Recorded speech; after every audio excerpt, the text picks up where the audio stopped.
Okay, please put in your questions we can discuss for 2 to 3 minutes if you have any questions.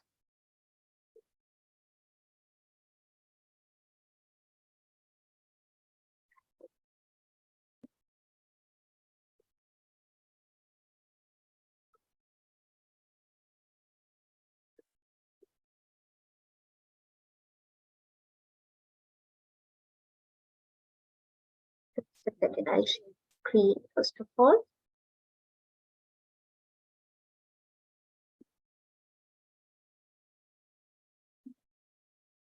Yes, Rakhi, please ask your question. Ma'am कल अपनी बात हो रही थी cholesterol को लेकर के कि कोलेस्ट्रॉल जो है वो हमारी डाइट और स्ट्रेस और एंजाइटी इन सब से काफी इफेक्ट होता है, बट मैं ये जानना चाह रही हूँ कि ऐसा कौन सा ऑर्गन है जो कोलेस्ट्रॉल के लिए जिम्मेदार होता है या जिसके कारण से कोलेस्ट्रॉल बनना स्टार्ट होता है। लिवर कोलेस्ट्रॉल सिंथेसाइज करता है, बट जो वो लिवर कोलेस्ट्रॉल सिंथेसाइज करता है वो बेनिफिशियल होता है, वो जरूरी होता है कोलेस्ट्रॉल। जी मैम, बट कई बार एड्रेनलिन से भी जो हार्मोन सिक्रेशन होता है उसकी वजह से भी कोलेस्ट्रॉल जो है, बैड कोलेस्ट्रॉल खासकर, उसके लिए कहीं ना कहीं क्या एड्रेनलिन भी इसके लिए जिम्मेदार है? एड्रेनलिन जिम्मेदार है। मेनोपॉज में जब ईस्ट्रोजन प्रोजेस्टेरॉन लेवल्स कम होते हैं तब भी कोलेस्ट्रॉल बढ़ने के चांसेस होते हैं।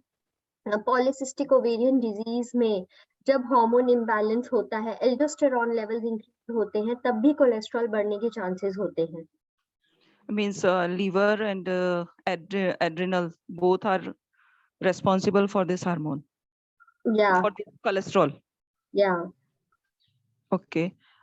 तो मैम इसको कम करने के लिए या इनके एक्टिवेशन को हम कैसे इसको कर सकते हैं manage? Whatever is the problem, like liver अगर इशू है तो हमें लिवर स्ट्रेंथनिंग करनी है। अगर पीसीओडी इशू है, ईस्ट्रोजन प्रोजेस्टेरॉन लेवल्स और एल्डोस्टेरॉन इंक्रीज हो रहे हैं, तो हमें अकॉर्डिंग टू द कंडीशन हमें कंडीशन को हैंडल करना है। ओके मैम, मतलब जो भी पेशेंट आए उसकी इस कंडीशन को पहले देखना पड़ेगा कि किस कारण से ये सिक्रेशन हो रहा है। एग्जैक्टली। ओके, जैसे जेंट्स वगैरह में मैक्सिमम प्रोजेस्टेरॉन की वजह से भी हो सकता है? हाँ बिल्कुल, टेस्टोस्टेरॉन एल्डोस्टेरॉन हार्मोन्स डोमिनेट होते हैं मेल्स में। Okay, thank you ma'am. Abha, please ask your question. Good evening ma'am. Good evening ma'am, जैसा कि हमें पता है कि कोकोनट ऑयल तो हेल्दी होता है ना हमारे लिए? हाँ जी मैम, यहाँ पे लेकिन अनहेल्दी फैट्स के अंदर में उसको दिया हुआ है। क्योंकि कोकोनट ऑयल सैचुरेटेड फैट होता है। लिमिटेड अमाउंट्स में अगर हम लेते हैं तो ही हेल्दी है, ज्यादा अमाउंट में लेते हैं तो इट इज नॉट गुड। अच्छा, तो लिमिटेड अमाउंट मतलब इसका 5 ml होगा ना? Not usually 5 ml. Whatever is the percentage of fats we take in the diet, उसका 7% is the recommended amount for saturated fats. Okay. और जैसे हम लोगों ने कल पढ़ा कि सैचुरेटेड फैट कितना लेना है, मूफा कितना, फूफा कितना, ये सब हमने कल किया, तो ऐसा हर एक चीज के बारे में हमको क्लियरली बताया जाएगा क्या कि किसमें मूफा कितना होता है, किसमें सैचुरेटेड फैट कितना, तभी तो हम कैलकुलेट करेंगे? नहीं, आप इंट्यूटिव एप्स यूज करोगे और उसमें कैलकुलेशंस होंगी। Okay okay, that you will teach further ना? The app recording to you must have received, right? Yes. Okay. Krupa, please ask your question. Good afternoon, ma'am. And both the sessions are too good. Thank you for that. I have one question. One of my friend, she is falling sick so repeatedly, and whenever the hemoglobin is tested, so it will be around 8 or 7, and probably that might be the reason for her illness. And what can be done for the growth of the hemoglobin? I mean to say, to increase the hemoglobin percentage. So we are going to cover hemoglobin when we will be covering the liver issues. One thing, okay. parallelly she needs to work on her immunity levels, which also we will be covering jab hum gut issues karenge. Just remind me on that day. Okay, ma'am. I'll do that. Thank you. Manju, yeah, most welcome, Manju. Please ask your question. Krupa is done. Manju, please ask. Manju, I'm not able to hear you. Swagata, please ask. Swagatika. Please unmute yourself and please let's now after Sonali we will start with today's topic. Yes, please ask your question. किसी ladies का अगर reproductive age में उसका testosterone high है तो उसका मतलब क्या रेमेडी हो सकती है मैम? टेस्टोस्टेरोन अकेले लेवल हाई से हम कुछ डायग्नोस नहीं कर सकते. लेडीज में जो आज हम करेंगे luteinizing hormone, follicle stimulating hormone, estrogen, progesterone, testosterone, aldosterone, ये सारी लेवल्स चेक की जाती है, तब एक डायग्नोसिस पे आते हैं. एक टेस्टोस्टेरोन लेवल्स अगर हाई है, उन बाकी हार्मोन लेवल्स कैसी हैं ये जानना भी जरूरी होता है. जी मैम, और एक टेस्टोस्टेरोन अगर हाई होती है तो उसमें फर्टिलिटी पे कुछ प्रॉब्लम आती है? अगेन बहुत सारे फैक्टर्स देखे जाते हैं, सिर्फ टेस्टोस्टेरोन लेवल से फर्टिलिटी में इतने इश्यूज नहीं आ सकते. Okay ma'am, thank you. Yes Sonali, please ask your question. या मैम, मैम किसी को after delivery means belly fat या फिर स्टमक पे फैट है और वो एज इट इज सालों साल सेम टू सेम है, या फिर मतलब पूरा बॉडी इन और बॉडी का फैट कम है, मतलब बॉडी का बाकी प्रॉपर है, मतलब जो भी है साइज, लेकिन सिर्फ स्टमक पे या बेली पे बहुत ज्यादा फैट है, तो what will be the reason behind that? Indian diets में वन रीजन अगर कार्बोहाइड्रेट कंटेंट ज्यादा है तो भी होता है. If during delivery she has gained more या डिलीवरी के टाइम पे कॉम्प्लिकेशंस थी तो भी हो सकता है. If she have any stress issues और स्लीप इश्यूज तब भी हो सकता है. So boosting metabolism, entire body fat percentage is right, सिर्फ बेली फैट ज्यादा है. The only thing that we can do is boosting metabolism, involving rigorously in body weight exercises, taking care of long muscles into exercise will help reduce belly fat. Okay, that will help. Yeah. Is there any drink or something which we can make? No specific drink. All the drinks like cinnamon water, fennel water, apple cider vinegar, these are drinks which help in boosting the metabolism. Okay. Thank you. Yeah. All right, let's proceed with today's topic, which is thyroid and PCOS.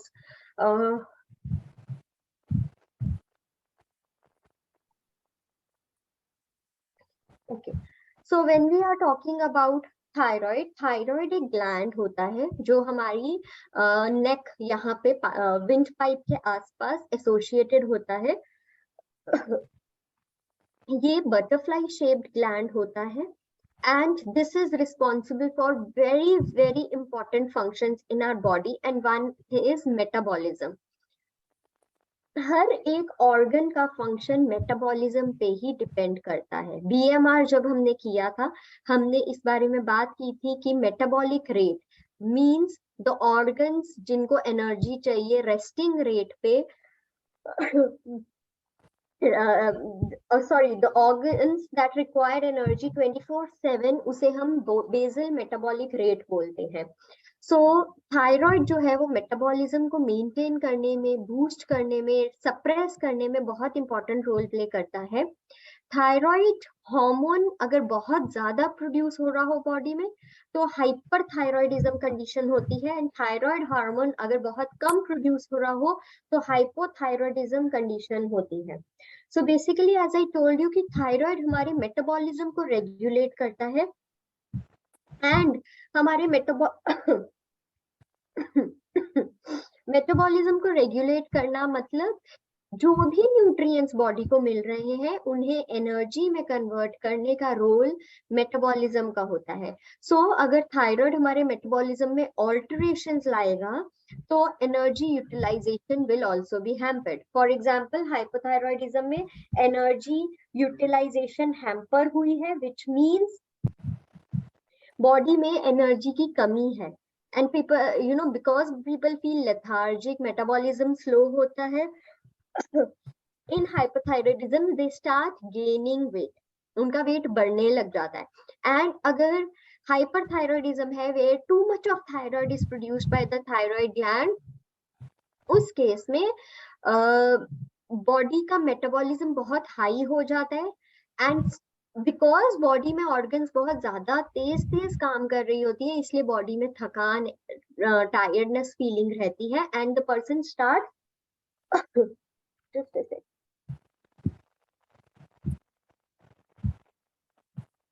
The person starts losing weight. Okay, so now there is a phenomena. हमारा ये hypothalamus होता है, ठीक है. Hypothalamus is gland है, उसमें pituitary gland होता है, ठीक है. This is the pituitary gland. ये pituitary gland TRH hormone release करता है, थायराइड रिलीजिंग हार्मोन. ये TRH हार्मोन से TSH प्रोड्यूस होता है, which is thyroid stimulating hormone. TSH further thyroid gland को जाके नॉक करता है, तो थायराइड ग्लैंड फिर T4 T3 कैल्सिटोनिन प्रोड्यूस करते हैं. कैल्सिटोनिन हमारी बोन हेल्थ के लिए इंपॉर्टेंट है. T4 inactive form है. T4 has to get converted into T3 and then T3 enables the T3 enters the cell और T3 की हेल्प से सेल में जो हमारे मैक्रोन्यूट्रिएंट्स होते हैं वो एनर्जी में यूटिलाइज होते हैं. So whenever the doctor do any thyroid test, TSH, T4, T3 levels बहुत ज़्यादा important है. Now TRH ने TSH levels produce की. Now अगर body में proteins, just a second, अगर बॉडी में डेफिशिएंसीज हैं कुछ विटामिन्स की, अगर बॉडी में डेफिशिएंसीज हैं कुछ मिनरल्स की, तो ये कन्वर्जन भी इम्पैक्ट हो जाती है. So now understand this, it is like a chain reaction that happens. TRH से TSH फॉर्म होता है, thyroid stimulating hormone. Now at this time अगर बॉडी में प्रोटीन, मैग्नीशियम, B12, जिंक की डेफिशिएंसी है, तो TSH थायराइड ग्लैंड को knock नहीं कर पाएगा. TSH की लेवल्स हाई ही रह जाएंगी, आगे कन्वर्जन नहीं हो पाएगी. Now if the levels are adequate, TSH आगे थायराइड ग्लैंड को नॉक करेगा. If protein, magnesium, B12, zinc levels are too high, toxicity हो गई सप्लीमेंट्स लेके, तब भी TSH लेवल्स हाई रहेंगी यहाँ पे एंड थायराइड ग्लैंड को नॉकिंग नहीं होगी. Now in the adequate conditions, जहाँ पे TSH बहुत ज्यादा हाई या बहुत ज्यादा लो नहीं है, थोड़ा सा हाई थोड़ा सा लो है या नॉर्मल है, TSH knocks the thyroid gland and releases T4. Now when T4 has at this stage enough amount of iodine, vitamin C and B2 and good amount of selenium, तब ये T4 T3 में convert होता है liver में. Also अगर इस point पे liver health compromised है, फैटी लिवर है, लिवर वीक है, तो भी ये कन्वर्जन नहीं होती. Then once T3 is converted, this T3 enters the cell in the presence of vitamin A and vitamin D, and then it gets converted into energy. So please make it a note. Protein, magnesium, B12, vitamin C, vitamin D, vitamin A, B2, selenium are very very important in maintaining the thyroid. अगर वो high है तो भी, अगर वो लो है तो भी, अगर टॉक्सिसिटी हो रही है तो हमें कम करना है, अगर डेफिशिएंसी है तो हमें उसे इम्प्रूव करना है. So these things have to be taken care when we are talking about thyroid. So again the same explanation is given in this slide also about hyperthyroidism and hypothyroidism. Now when we are talking about hypothyroidism, these are the effects on the body. Hair becomes thin या hair fall होने लग जाती है. One person will feel too much of cold and अगर गर्मी भी होगी तब भी उनको थोड़ा सा ठंड लगेगी. Goitre, fatigue, slow heart rate, high cholesterol, constipation, dry skin, nails, weight gain, menstrual changes and muscle and joint pains रहता है. थायराइड डिजीज होती कैसे है? थायराइड डिजीज होती है जब थायरोइडाइटिस होता है, विच मीन्स थायराइड ग्लैंड में इन्फ्लेमेशन होती है। तो हाइपोथायराइड का ये एक रीजन हो गया। सेकेंड रीजन और the third category, hypothyroidism, hyperthyroidism, and the third category is Hashimoto's. Hashimoto's में भी हाइपोथायराइड की ही फॉर्म है, बट इसमें क्रोनिक कॉन्स्टिपेशन या क्रोनिक डायरिया भी साथ में होता है। इस कंडीशन को ऑटो इम्यून कंडीशन बोला जाता है। ये इनहेरिटेड होती है and this is not reversible, whereas hypothyroidism and hyperthyroidism are reversible. Hashimoto's के लिए एडिशनली 2 टेस्ट होते हैं which I will be discussing with you. Then postpartum thyroiditis is post pregnancy, एक टेम्पररी कंडीशन होती है और आयोडीन डेफिशिएंसी की वजह से भी हाइपोथायराइडिज्म हो सकता है। कंडीशंस जिसमें हाइपरथायराइडिज्म होता है उस टाइम पे ग्रेव्स डिजीज, मतलब जैसे हमारी किडनी में छोटे छोटे नेफ्रॉन्स होते हैं, उसी तरीके से थायराइड में छोटे छोटे नोड्यूल्स होते हैं। ये नोड्यूल्स हाइपर एक्टिव या ओवर एक्टिव हो जाते हैं, जिसकी वजह से हम उसे बोल पाते हैं हाई टॉक्सिक गॉइटर या एनलार्ज थायराइड ग्लैंड, और इसे टॉक्सिक मल्टी नोड्यूलर गॉइटर भी बोला जाता है। हाइपरथायराइडिज्म में भी थायराइड ग्लैंड की इन्फ्लेमेशन होती है जिसे थायरोइडाइटिस बोला जाता है, एंड एक्सेसिव आयोडीन की इंटेक की वजह से भी हाइपरथायराइडिज्म होता है। These are basically the symptoms of hyperthyroidism: broken hair, hair loss, enlarged thyroid gland, increased heart rate, arrhythmia, high blood pressure, muscle cramps, muscle weakness, irregular menstrual cycle, body temperature remains warm, fragile nails, weight loss, nervousness, irritability. So blood test कैसे हम read करते हैं? CRP ferritin levels करवाते हैं। CRP ferritin levels करवाते हैं to check if there is any inflammation or thyroiditis condition in both hyper and hypo. Thyroid function TSH, T4, T3 करवाते हैं। इम्यूनोलॉजी हम हशीमोटोस के लिए करवाते हैं टू अंडरस्टैंड अगर autoimmune condition of Hashimoto तो नहीं है। अगर पेशेंट कंप्लेन करते हैं क्रोनिक डायरिया, क्रोनिक कॉन्स्टिपेशन की, then these tests are done, which is TPO and ATG, anti thyroid peroxidase, anti thyroglobulin test, vitamin D, vitamin B12, serum folate are done so that थोड़ा हमें micronutrient deficiencies का भी पता चले, because these are important to convert at each level. कभी कभी protein levels are also tested in the form of albumin and globulin. जब हम थायराइड डाइट की बात करते हैं, आयोडाइज्ड सॉल्ट इज इम्पॉर्टेंट अगर हाइपोथायराइडिज्म है। Selenium, zinc, B vitamin, vitamin A, D, C, ये सब विटामिन इम्पॉर्टेंट है in the diet. Vitamin D is very important because वो immune system को भी support करता है and Hashimoto's को handle करने में वो help करता है। Completely soy foods हम thyroid diet में avoid करते हैं because उनमें phytoestrogens होते हैं जो inhibit करते हैं activity of enzymes जो thyroid hormone produce करने में helpful होता है। So usually जब हम early morning, usually thyroid patients को early morning medicine दी जाती है empty stomach.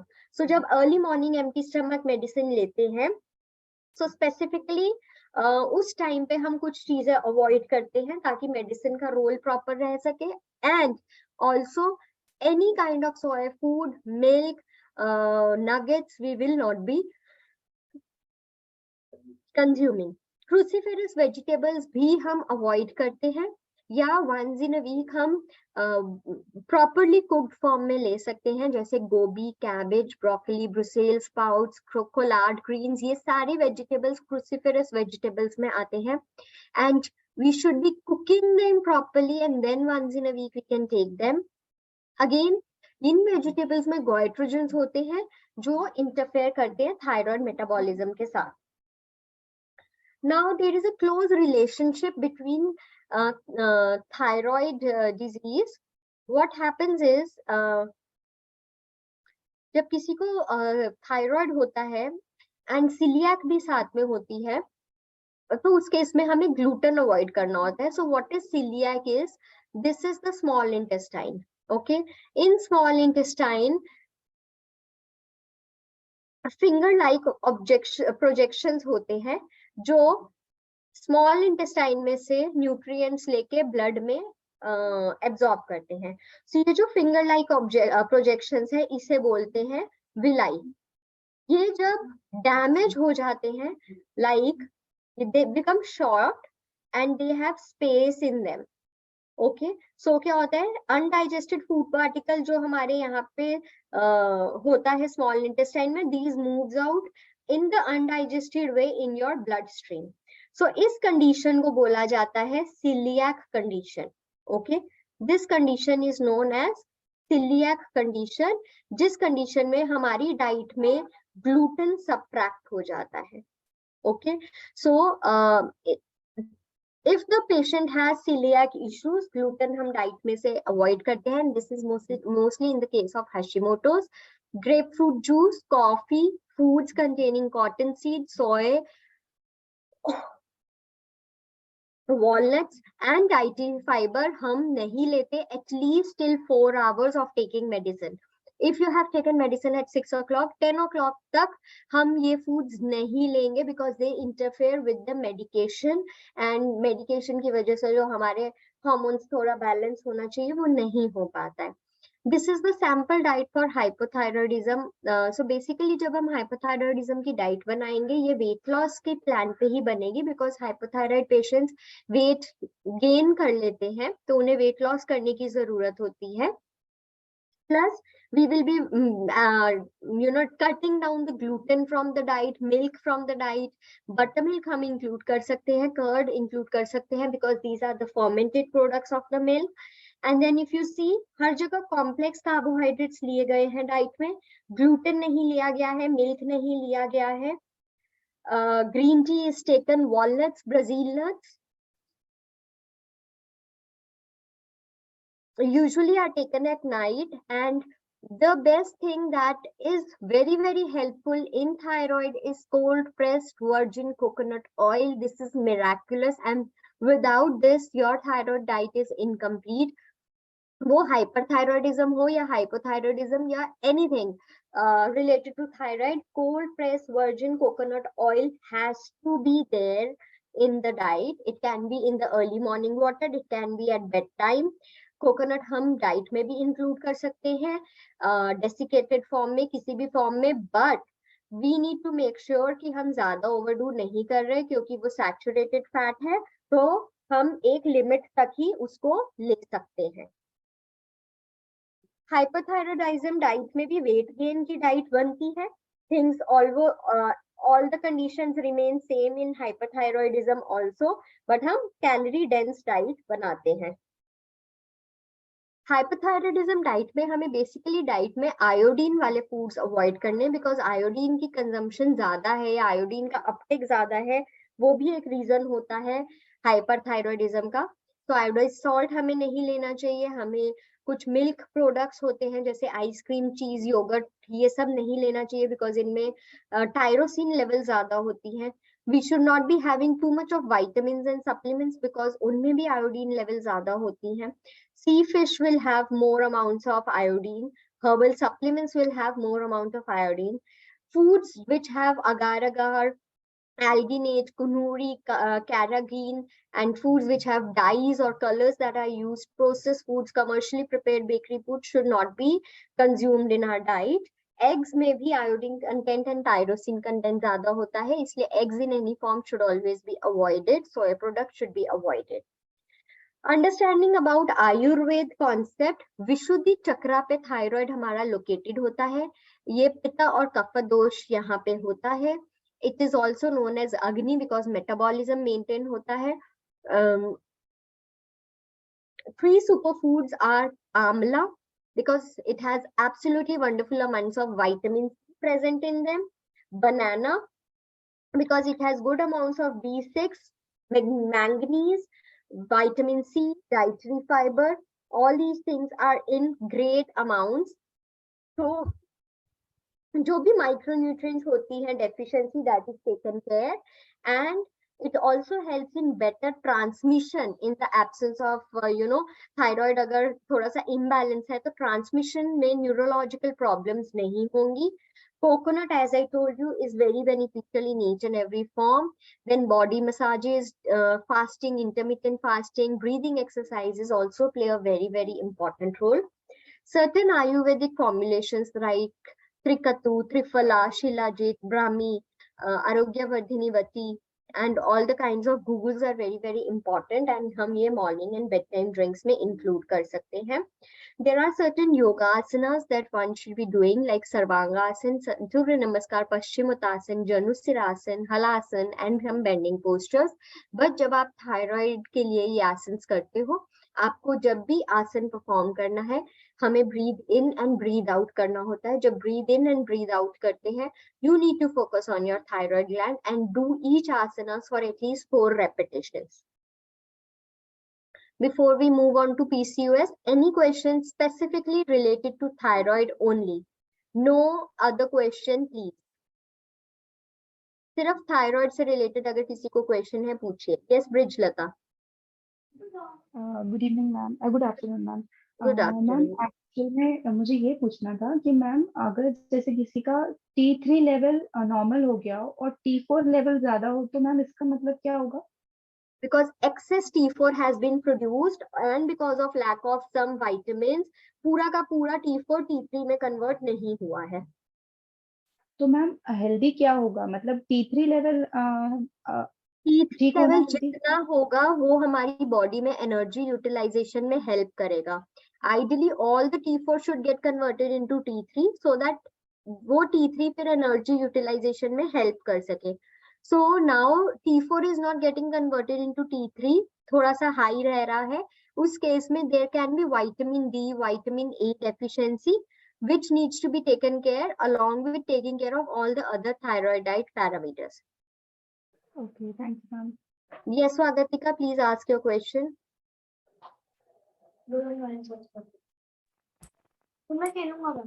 Please ask your question. हाँ जी मैम, कॉम्प्लेक्स का में मिलेट भी इंक्लूड होता है तो थायराइड में मिलेट ले सकते हैं? बिल्कुल ले सकते हैं. और टीएसएच का में मैम एवरेज वैल्यू कितना है, मतलब कितने से कितने अंदर रहने चाहिए? नॉर्मल वैल्यूज जानना चाह रहे हैं? जी. Okay, I'll just tell you.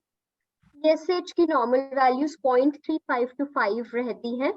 T4 की वैल्यूज अगर टोटल T4 की वैल्यूज हम देखते हैं 6 to 12 माइक्रोग्राम पर DL रहती है.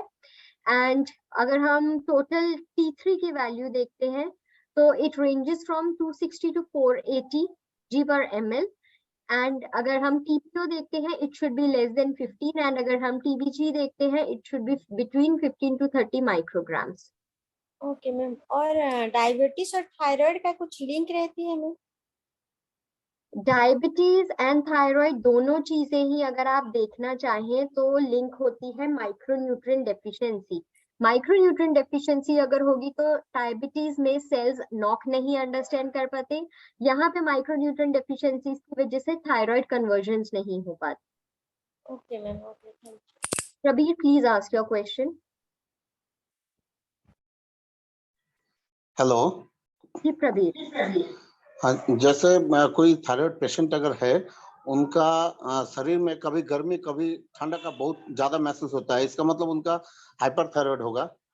नहीं, ऐसा जरूरी कहना नहीं है क्योंकि हाइपोथायरॉयडिज्म में ठंडी भी लगती है, हाइपर में गर्मी भी लगती है. सो हम सिर्फ एक सिम्टम से प्रिडिक्ट नहीं कर सकते.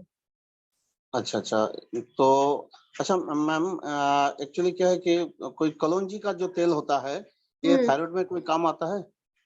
हाँ, आप कलौंजी का तेल से थोड़ा सा अपने थायराइड ग्लैंड की मसाज भी कर सकते हैं. यहाँ तक कि वॉलनट ऑयल से भी अगर आप थायराइड ग्लैंड की मसाज करते हैं that is very very beneficial. अच्छा, इसको पी सकते हैं कलौंजी का तेल? ये सबको सूट नहीं होता है. फर्स्ट ऑफ ऑल 2 ml जितना ट्राई किया जा सकता है. कलौंजी के तेल से ज्यादा coconut cold press virgin coconut oil help करता है. अच्छा अच्छा. ये कब लेना है, सुबह या? सुबह भी लिया जा सकता है, रात को सोने से पहले भी लिया जा सकता है. Okay ma'am, okay, thank you. Abha, please ask your question. Ma'am बहुत से लोग ऐसा बोलते हैं, और मेरा भी पर्सनल क्वेश्चन है, जैसे मुझे हाइपोथायराइडिज्म नहीं है, so what should I include in my diet so that I may prevent it? You should just have a balanced diet with all the adequate nutrients. That's it. Proper exercise, proper lifestyle, because आजकल हर एक problem का one reason is stress. So take care of all the things that we have discussed. Okay, ma'am. And you have discussed some of the parameters, some of the nutrients for maintaining the thyroid health. Could you repeat it, please? Okay. Protein, zinc, magnesium, vitamin A, vitamin D, vitamin C, iodine, B12, selenium. Okay. Thank you, ma'am. Most welcome. Yes, Durga Kumari, please ask your question. Hello ma'am. Hello. Actually मुझे coeliac disease and gluten का combination समझ में नहीं आया। Why only gluten allergy in coeliac? क्योंकि gluten की वजह से ही प्रोलिफरेशन होती है विलाई की। ये हम ज्यादा डिटेल में करेंगे जब हम गट डिजीज करेंगे, क्योंकि गट में भी एक फॉर्म ऑफ डिजीज है सीलियक। बेसिकली अभी आपको इतना समझना जरूरी है कि जो ग्लूटेन होता है that is responsible for villi inflammation. Okay, okay, ma'am. Thank you. Yes, Priyanka, please ask your question. And after Hansraj, please don't raise your hand and we will be proceeding to the PCOS topic. Yes. Good afternoon, ma'am. Good afternoon. Ma'am, hypothyroid as well as hyperthyroid दोनों से ही weight gain होता है? नहीं, hypo में gain होता है, hyper में loose होता है। Okay, ma'am. Okay, thank you. Nivedita, please ask your question. Hello ma'am, actually मुझे मेज का पता करना था। कॉर्न जो है उसका मुझे कहीं अभी 2-3 महीने पहले ही रिसेंट पता चला है कि उसको लेने से थायराइडिज्म, हाइपोथायराइडिज्म जो है वो इंक्रीज कर जाता है। कौन सी फूड को लेने से? कॉर्न, मक्का। नहीं, ऐसा कोई भी research paper I have not gone through. Okay, क्योंकि मेरी जो सिस्टर इन लॉ को हुआ तो उन्होंने किसी डाइटिशियन को दिखाया। मैंने उनको B12 के लिए कॉर्न को कहा था क्योंकि उनका कम था। उन्होंने उस दौरान बहुत ज्यादा मेज लिया, मतलब कॉर्न भुट्टा लिया, तो उससे उनका 10 हो गया, जबकि उनका कभी भी 10 तक नहीं गया था। तो उन्होंने बोला कि मक्का आपने खाया इससे हुआ है। मक्का एकदम रेस्ट्रिक्ट करना है आपको। रिस्ट्रिक्ट करना है वो ठीक है, बट उसकी वजह से हुआ वो ठीक मुझे नहीं लग रहा। ठीक है मैम, ये कंफर्म करना था। Okay, thank you. Snigdha, please ask your question. Most welcome. After Hansraj, I will be pausing all of your questions for now. Yes, Snigdha. Yes, Hansraj, please ask your question. जी, good evening ma'am. Good evening. अच्छा, मैं पूछ रहा हूँ T3 और TSH, जैसे T3 बढ़ता है तब हाइपर थायराइड होता है या फिर T4 बढ़ता है जब मानते हैं हाइपर थायराइड? नहीं, ऐसा कुछ नहीं होता है। There is a ratio, TSH, T4, T3 की एक रेशो होती है एंड बहुत सारे परम्यूटेशन कॉम्बिनेशंस होते हैं। आप ये समझिए कि अगर लेवल्स बढ़ रही है तो हाइपर है, अगर लेवल्स कम हो रही है तो हाइपो है। Okay okay, good evening. who's there?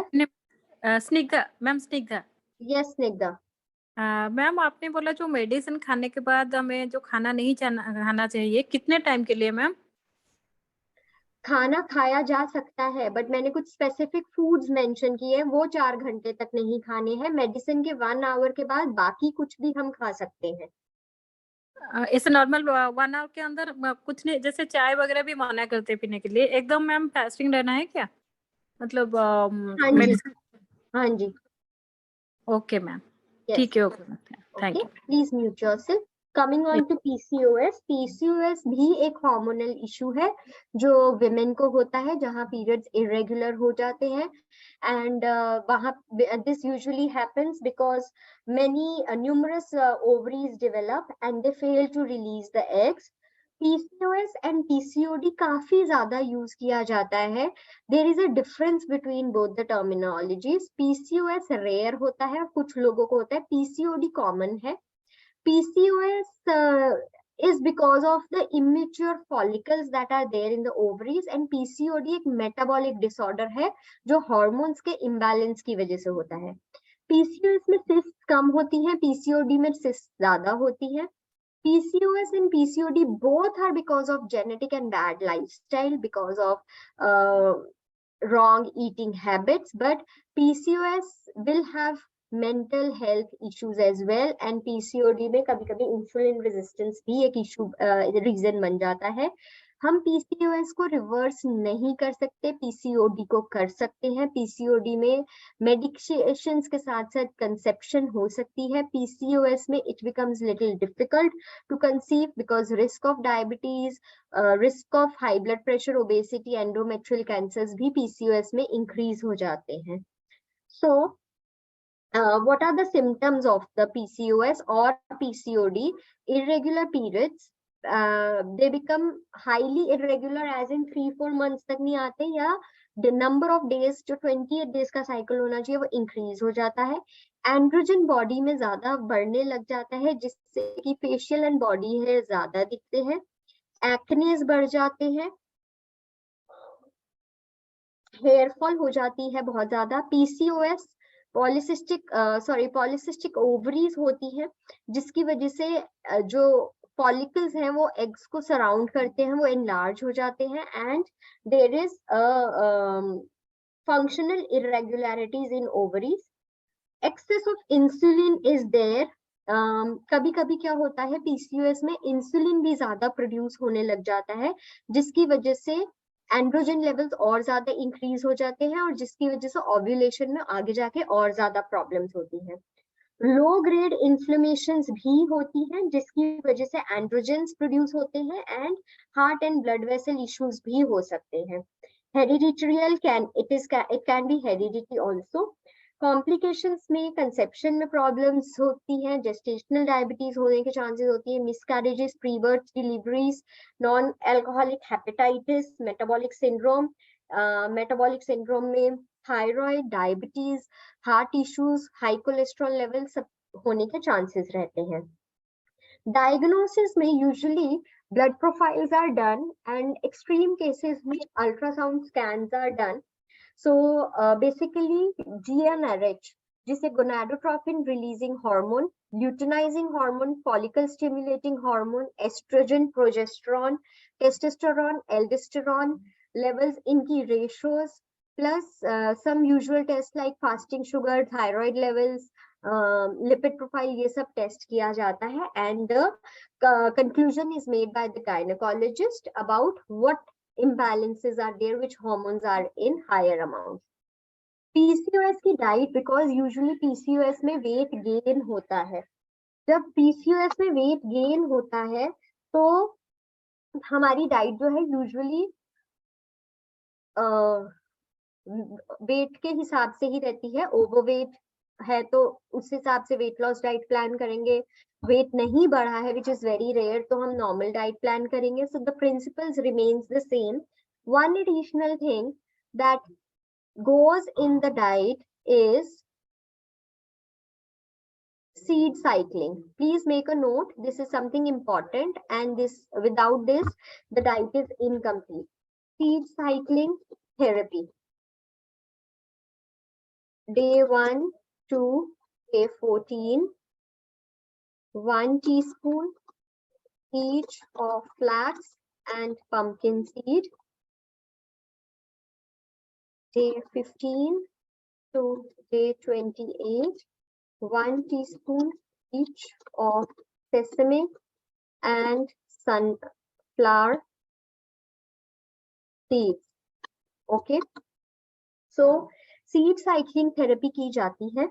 and this needs to be done for at least 6 months or till the symptoms get settled down or reversal नहीं होता है. हमारा जो menstrual cycle होता है वो 28 days का होता है. So for first 14 days flax seeds and pumpkin seeds का एक चम्मच लेना है. It can be early in the morning, वो बेस्ट रहेगा. Otherwise any time during the day can be taken.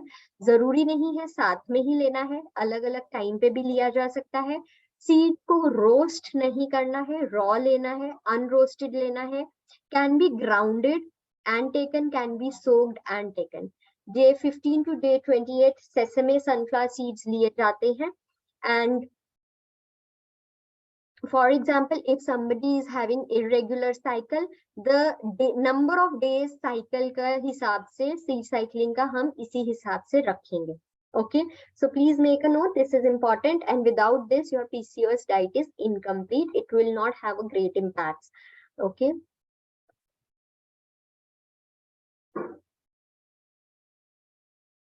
तो डाइट हमारी बेसिकली बनेगी सेम प्रिंसिपल्स में जो वेट लॉस के प्रिंसिपल्स होते हैं. The only thing that we need to take care is chromium. Chromium एक ट्रेस मिनरल है, उसके RDA मीट होना चाहिए या उसका सप्लीमेंट प्रोवाइड कर सकते हैं. 25 micrograms per day should be there. Now there is a association between gluten and PCOS. Evidences show करते हैं कि PCOS ग्लूटेन से इम्पैक्ट नहीं होता है, बट इट हैज शोन कि जिन लेडीज को PCOS होता है उनमें हायर इन्फ्लेमेटरी चांसेस होते हैं. अगर वो डेली अपना वीट कंजम्पशन कम करते हैं तो उनमें इन्फ्लेमेशन कम देखी जाती है. सो यूजुअली जब हम PCOS डाइट प्लान करते हैं, हम कुछ टाइम के लिए ग्लूटेन फ्री डाइट प्लान कर देते हैं. सो एक मिथ है कि ग्लूटेन फ्री डाइट ही बेस्ट है PCOS में. No, it is not like that. अगर किसी को ग्लूटेन सेंसिटिविटी है, सीलिएक है और ग्लूटेन लेने से सिम्टम्स बढ़ते हैं या वेट लॉस नहीं होता है, तभी हम ग्लूटेन फ्री डाइट देते हैं. If the person is losing weight, there is no problem, there is no need to subtract gluten from the diet. Gluten गेहूं के बने हुए सब चीजों में होता है, जैसे कि वीट, मैदा, सूजी, देन दलिया. Okay, so we have to subtract, and instead we can have all the kinds of rice, jowar, ragi, bajra, oats, amaranth, quinoa, buckwheat, ये सब हम ले सकते हैं. Then we have PCOS and dairy. Calcium का rich source है, protein का rich source है, बट कुछ लोगों को लैक्टोज इंटॉलरेंट होता है. सो डेयरी कंजम्पशन अगर टू मच होती है तो उसकी वजह से फेस पे एक्नेस हो जाते हैं, एंड्रोजन लेवल्स बढ़ जाती हैं. सो इसलिए डेयरी प्रोडक्ट्स डाइट में से कुछ टाइम के लिए विड्रॉ करने सही रहते हैं. Another myth is you can't eat any sugar. Yes, obviously weight gain के चांसेस रहते हैं और हार्मोनल इम्बैलेंस होता है. So in that case the person can go for natural sugars, dark chocolates, that is okay, that is good in antioxidants, and avoid desserts and sugars. जब हम आयुर्वेद देखते हैं कॉन्सेप्ट PCOS का, उस केस में majorly हमारे vata and kapha are responsible for follicular movement, rupture and release of hormone, and kapha is responsible for timely growth of follicles, development of eggs. पिता represents hormones here. ये सब काम अग्नि में होता है, and it impacts the metabolic rates or the dhatus. The dhatu that are affected in PCOD are rasa, medha and artava dhatu. So treatments में same treatments will follow: detoxification, balancing in the hormones, or weight loss, insulin resistance में balance, strengthening the organs, enemas, fasting, intermittent fasting, seed cycle therapy, including herbs in the diet. Detoxification will be helpful. So herbs are Shatavari, Varuna, Haritaki, Pipali, Bilva, Agnimantha, Punarnava, Guduchi, Shitaraka and Shunti. इसमें से आप एक या दो चीजें अगर अपनी diet में इंक्लूड करते हो, after 20 to 30 days you will see a great difference. Certain formulations are available like Shatavari Gulam, Punarvadi Kashyam, Triphala Gugulu, Chitrakadivati. So all these are very, very helpful. Certain yoga asanas like Malasan, Setubandh, Dhanurasan, cat coil, head to knee. Again यहाँ पे आपको जब breathe in breathe out करना है, uterus health पे focus करना है. Let's put your questions relevant to today's topic would be great. Yes, Prabir, please ask your question. Hello madam, जैसे आपने बोला है TSH ज्यादा होने से हाइपर होता है थायराइड जी। तो उसमें पेशेंट जो होता है वो उसका बॉडी वेट लूज होता है हाइपर में, यस। लेकिन मैंने देखा है, मेरा मिसेस को ही था, उनका TSH लेवल बहुत ज्यादा है, अबव 100 था, लेकिन उसका वेट गेन हो गया था। T4 T3 कैसा था? वो भी ज्यादा था मैडम, वो भी ज्यादा था। सो अगेन एक रेशो होती है, अगर आपके पास रिपोर्ट होगी उनका, आप CRP, ferritin levels, vitamin D, B12 भी देखना वो कैसा था। सो अगेन जब कोई भी पेशेंट हमारे पास आएंगे वो ये रिपोर्ट्स होनी बहुत ज्यादा जरूरी है, because a lot of inferences have to be made one thing, and सिर्फ रिपोर्ट करवाने से काम नहीं हो जाता है, बिकॉज हम यहाँ पे मेडिसिन नहीं पढ़ रहे हैं। हमें ये बताया जाना चाहिए basic knowledge. We should know about the reference ranges, okay, but the doctor diagnosis is important, as in if it is thyroid and thyroid is because of thyroiditis, Graves है, Hashimoto's है, क्या है वो diagnosis अगर होगा तो we will never go, okay. So you need to know, अगर hyper है तो ग्रेव है, नोड्यूलर है, थायरोइडाइटिस है, हाई आयोडीन इंटेक, क्या रीजन डॉक्टर ने कुछ बताया था? नहीं, डॉक्टर ने तो बताया है इनका हाइपरथायरॉयड है, तो उसी हिसाब से दवाई दिया था, तो इसलिए मैं आपको पूछा, क्योंकि आपने बताया हाइपरथायरॉयड में वेट लॉस होता है। आप एक बार उनकी रिपोर्ट्स, हाँ, हाइपर में वेट लॉस होता है 90%, यस वेट लॉस होता है, but there are always exceptions. अगर हाइपो है तो 90% वेट गेन होगा, दैट इज व्हाई हाइपो और हाइपर में आप देखेंगे सैंपल डाइट्स के अकॉर्डिंगली हमने शेयर की। Okay Priyanka, please ask your question. Hello ma'am, ma'am please sample diet plan कोई शेयर कर दीजिए PCOS पेशेंट्स के लिए। Okay, just a second.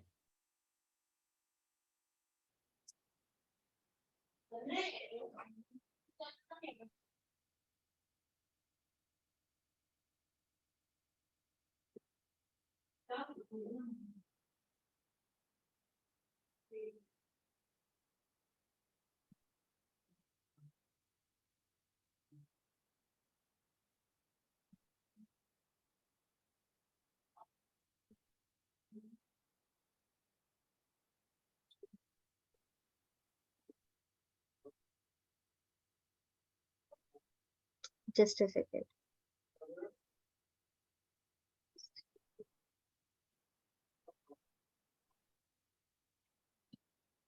So here I am sharing the sample plan.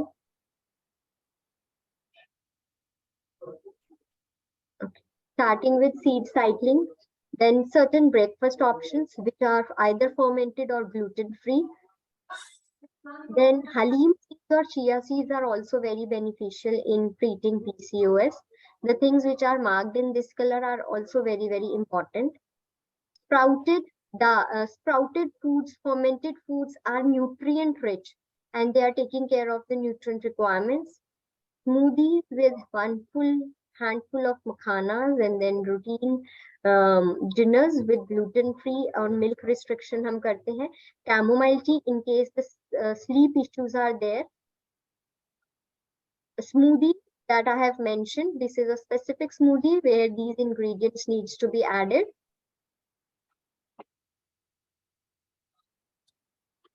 Just please click a picture. So this smoothie is anti-inflammatory. This smoothie balances the hormones estrogen and progesterone. Okay ma'am. Ma'am एक और question था ma'am. Ma'am जैसे मेरी sister in law को conceive नहीं हो रहा है बेबी, एंड PCOS है मैम, तो अगर हम उसकी डाइट ठीक कर देते हैं, उसकी डाइट हेल्दी नहीं है मैम, और अगर हम उसकी डाइट ठीक कर देते हैं तो क्या उससे कंसीव हो सकता है मैम बेबी? डेफिनेटली हो सकता है, डिफिकल्टी होती है बट ऐसा नहीं है कि हो नहीं सकता, डेफिनेटली हो सकता है। ओके मैम, मीन डाइट का इफेक्ट पड़ता है बेबी कंसीव होने में? डेफिनेटली, और अगर उनका वेट ज्यादा है, losing weight will definitely help along with that. Okay ma'am, तो मैम मतलब मैं उसे सजेस्ट कर सकती हूँ कि आपको डाइट प्लान लेना चाहिए पीसीओएस के लिए? एंड बिल्कुल बिल्कुल, उनका कंसेप्शन में प्रॉब्लम्स कम हो जाएगा। ओके मैम, तो मैम पीसीओएस भी एक रीजन है बेबी कंसीव ना होने का? बिल्कुल है, इनफर्टिलिटी इश्यूज होते हैं। ओके मैम, एंड मैम जो आपने एक सीड साइक्लिंग सर्कल बताया था वो एक बार दोबारा एक्सप्लेन कर दीजिए। Okay, so seed cycling is day 1 to day 14, first day of periods till the 14th day. We will be having two seeds which are flax and pumpkin. Okay, या किसी भी टाइम पे ले सकते हैं, मॉर्निंग इज बेटर। फिर day 15 to day 28 we will be taking sunflower and sesame seeds, एक एक चम्मच हर रोज। Now for example, किसी को 3 months periods irregular है, 3 months तक periods नहीं आए हैं, अगेन हम डे 1 जो उनका फर्स्ट डे पीरियड्स का लास्ट उनको रिमेम्बर है, वहां से प्रो डेटा बेसिस पे कैलकुलेट करते रहेंगे। सपोज वो डे 17 पे है और उनके पीरियड स्टार्ट हो गए, so we stop the seed here and next day से हम डे 1 का शुरू कर देंगे। Okay, all right, so if you do not remember your period dates then start from day 1, and जब भी आपके पीरियड्स आते हैं फिर डे 1 से ही साइकिल स्टार्ट कर दो। ओके, मीन सपोज हमें 1 वीक बाद पीरियड्स आ गए हैं तो हम फिर से डे 1 से स्टार्ट करेंगे सीड? हाँ, ओके, डे 1 से लेकर 28 डेज तक हम लोग डे 1 टू डे 14, डे 14 के बाद day 15 to day 28, 2 cycle. Okay ma'am, okay, thank you ma'am. Most welcome. Ekta please ask your question.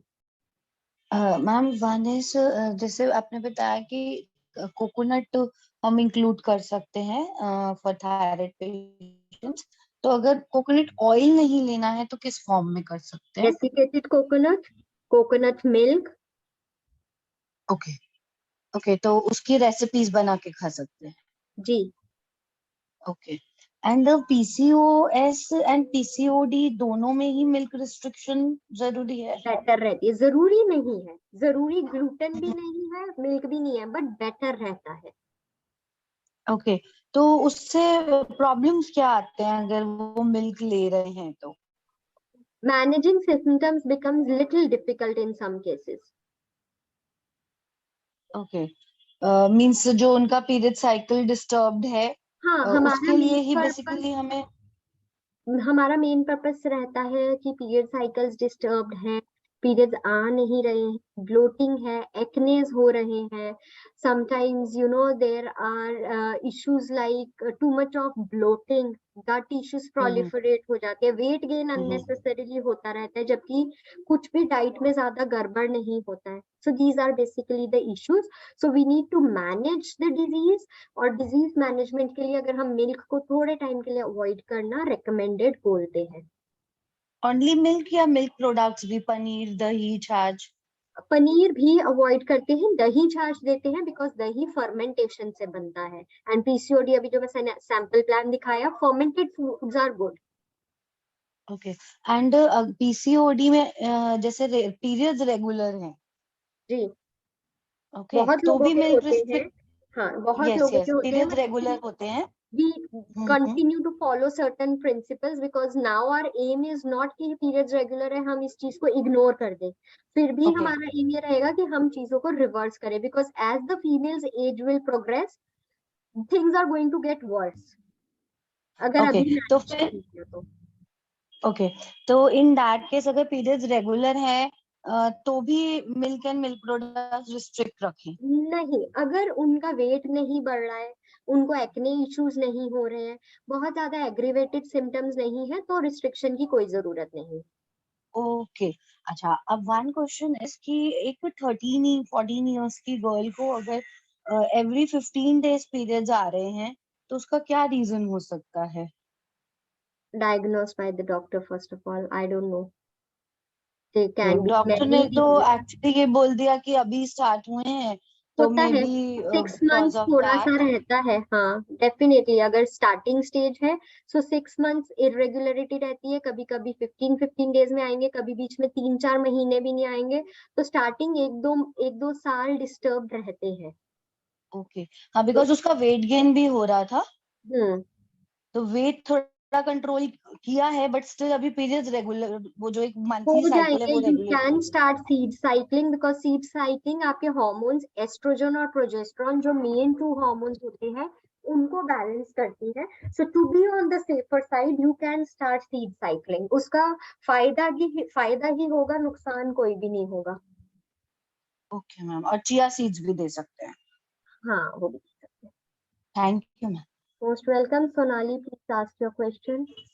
या मैम, ये जो ब्राजील नट्स होते हैं ये हेल्पफुल रहते हैं थायराइड में, इसका intake?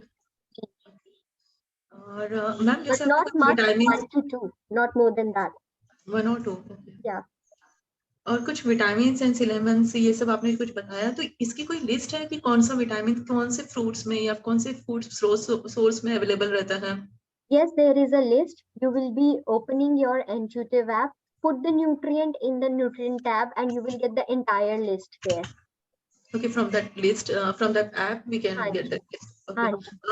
Okay. In last class, you have asked me to remind about the obesity diet chart.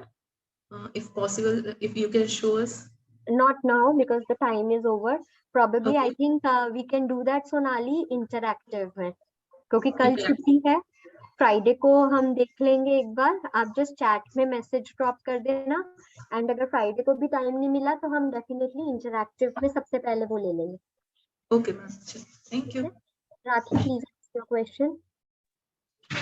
Ma'am PCOD और पीसीओएस में डिफरेंस तो समझ में आ गया, बट अभी मैंने एक पेशेंट को कुछ टाइम पहले कुछ डाइट प्लान दिया था, उससे उनके चेंजेस हुए और उनके इश्यू भी हो गया, कंसीव भी किया उन्होंने, बट वेट गेन कर रहे हैं वो। प्रेगनेंसी में तो वेट गेन होगा, नॉर्मल से ज्यादा। नहीं, प्रेगनेंसी हो चुकी है, उनके इश्यू हो चुका है, उसके बाद डिलीवरी हो चुकी है। हाँ डिलीवरी हो चुकी है, लेकिन और बच्चा भी बड़ा हो गया, लेकिन वो कंटिन्यूअसली तब से अब तक वेट गेन कर रहे हैं।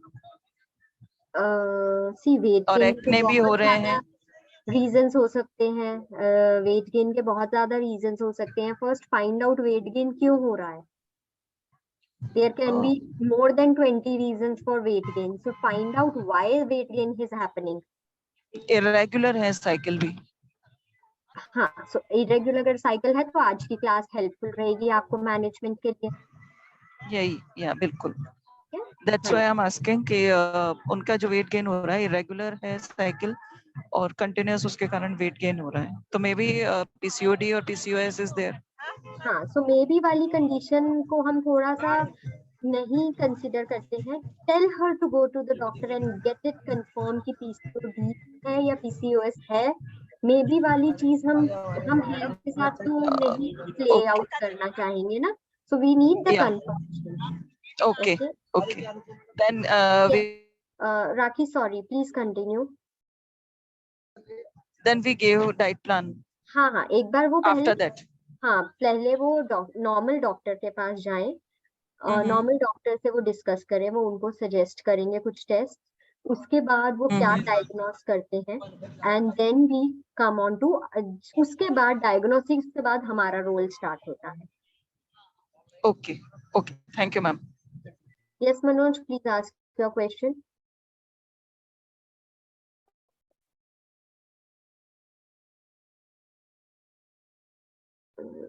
Snigdha, please ask your question.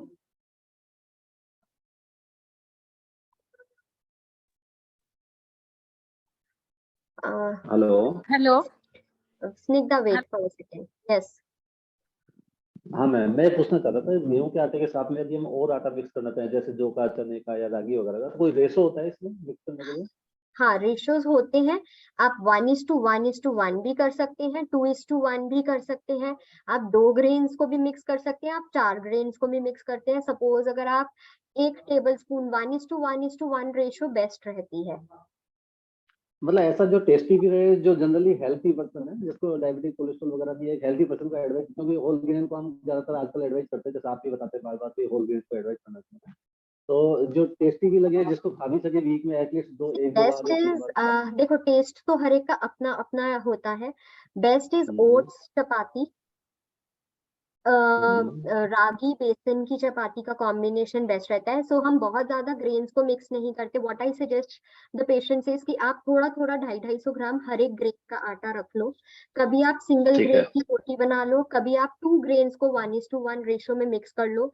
Now grains हर एक इंडिविजुअल ना, कुछ लोग सत्तू बेसन की रोटी बनाते हैं, कुछ लोग जी। रागी ज्वार की रोटी बनाते हैं, कुछ लोग ओट्स और इसे एमरैंथ को मिक्स करते हैं, कुछ लोग आमंड के आटे को रागी के साथ में।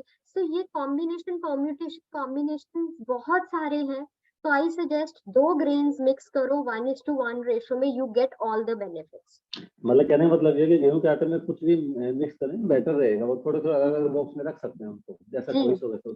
जी, बाहर से आटा लाने की जगह आप अलग अलग ग्रेन्स का आटा घर पे रख के अपनी पसंद से हर चॉइस रोज के ग्रेन अकॉर्डिंग, चेंज कर सकते हैं। चॉइस के अकॉर्डिंग मिक्स कर सकते हो। ठीक है, thank you. All right, we'll take last question of Snigdha and then we end up the class. Yes, Snigdha.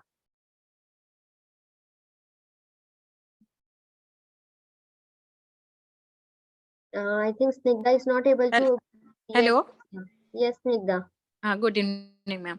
Ma'am मेरा आंसर तो मिल गया है, फिर भी थोड़ा सा मुझे क्लियर करना है। जैसे 13-14 इयर्स की लड़की है और इरेगुलर एकदम नहीं हो रही है, लेकिन फ्लो बहुत कम है, तो उसमें वो says a dancer also ma'am. तो जब हम डाइट उसे देते हैं तो एक तो अगर कम कर लेते हैं तो उसे थकान भी बहुत ज्यादा होती है कि बहुत टाइम वो डांस करती है। सेकेंड थिंग, उसमें मैम कौन सा डाइट देने से ठीक है? हाई कैलोरी तो भी नहीं दे सकते, और थोड़ा सा ऐसे वेट गेन तो नहीं हो रही है, लेकिन थोड़ा सा बल्की है, मतलब हेवी है। As a dancer she wants की थोड़ा कम करने के लिए, फिगर करेक्शन करने के लिए, तो मैम इसमें क्या किया जाए? Just plan a normal balanced diet for her. She is a dancer, she is into activity. उनका वेट अपने आप ही कम हो जाएगा। जहां तक रहा पीरियड्स का सवाल, 14 इयर्स की है, अपने आप रेगुलर हो जाएगा। एकदम बैलेंस डाइट दो फिर मैम, जैसे नॉर्मल डाइट हम दे। और उसमें मैम वो आपने जो सीड्स वाला बताया हाँ, वो दे वो आप सकते दे हैं? सकते हैं। हाँ जी, हाँ जी, दे सकते। उसे मतलब वो उसका एक कर लो, फिर वो डाइट में मतलब सीड्स थेरेपी का पूरा। बिल्कुल कर लीजिए, बिल्कुल कर लीजिए। Okay okay, thank you so much ma'am, यही मेरा पूछना था। Okay, all right. Thank you so much, everyone. We'll sign out for today, and I will see you all day after tomorrow, and then we can discuss the balance questions. Thank you so much. Have a wonderful evening. Take care. We can leave the class now.